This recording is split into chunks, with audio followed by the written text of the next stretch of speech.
again. Listen. Huh? Listen. Let me go put the sun behind you. Behind me. Yeah. Listen. Yeah. There's a guy that approached me this morning, shook my hand, was all happy to see me. Yeah. I felt like I was a star. And he's from former Yugoslavia. Been here, was 2 years old. And he loves my video. Yeah. And he loves Danny Watters. You say he's a policeman? Nope, he's just a kid. Oh, just a kid. And he loves Danny Watters. Well, that's a good thing. I do too. He wanted me to ask you a question. Yeah. He wants to go to law school. Yeah.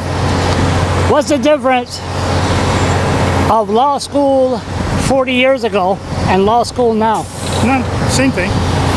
You learn what it takes to get through the courses, and then once you graduate, you learn the law.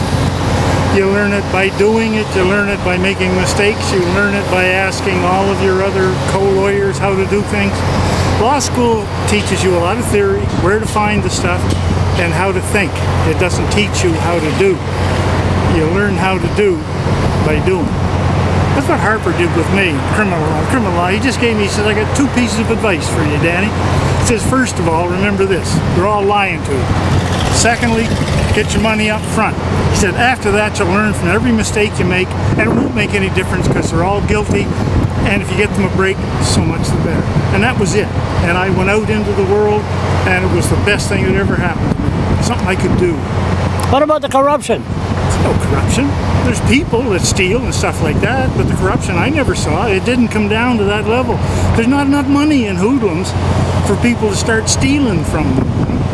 There's no corruption in that. The police don't have to make false statements with them because the guys are so goddamn guilty that the police don't even have to work. Most of them confess their heart out, hoping to get a break. And really, how many brains does it take to be a police officer? 1 IQ point above a hoodlum. And that's about what they got. This guy... And if he wants to get into law, tell him to do the law school, he'll find his spot after. There's only one problem with this kid. What? He's a, what do you call them? Atheist. So, that's great then. You save a couple minutes in court, you don't have to get sworn in. Yeah, but he don't believe in God. So, what's that got to do with justice? Well, you need a heart a little bit to help care for the poor. If you believe in God, you don't have much of a heart because you're not thinking about things. A heart requires thought. To believe in God requires no thought. It requires no evidence, and law is based entirely upon evidence. So you can't be a Bible-believing Christian and practice law. Otherwise, you have to have a dichotomy in your brain. The God stuff with no evidence, and your work, which requires evidence, up the yin. And in criminals, you got to have about 100% evidence before you can convict. With God, 0 evidence. Oh, I believe, I'm going to bend over. But you got to bend over to the judge, call them your honor. You don't. You have to say your honor, but that's good. You will leave the room, you got to bend over to them. Sure you do. You don't have to bend over. You just have to be courteous. You got to go like this. And you got to kiss that ass dead center. Because you're trying to do stuff for your hoodlum. And you're trying to make sure the judge does not have an unfair look at your hoodlum. That's it. Of course you bend. That's a seat of respect. It's like the mayor. You got to respect the seat, not the person. The prime minister. You respect the office.